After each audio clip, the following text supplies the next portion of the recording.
তো আজকে সরস্বতী পুজো গেছিলাম পুনে কালীবাড়িতে, ওখানে একটা বাঙালি দোকান আছে। এরকম মিষ্টি দেখতে পাচ্ছ, রসগোল্লার এই প্যাকেটটা নিয়ে এসেছি।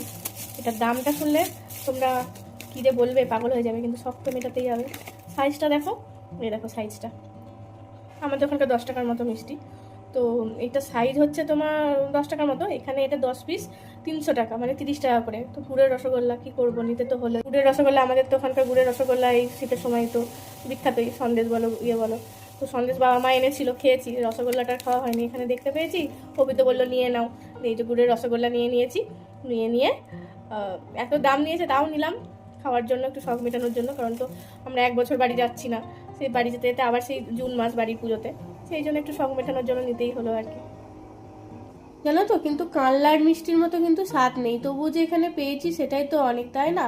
আর তোমরা কে কে রসগোল্লা খেতে ভালোবাসো সেটাও জানিও, আর আমার এই ভিডিওটা কেমন লাগলো সেটাও তোমরা জানিও।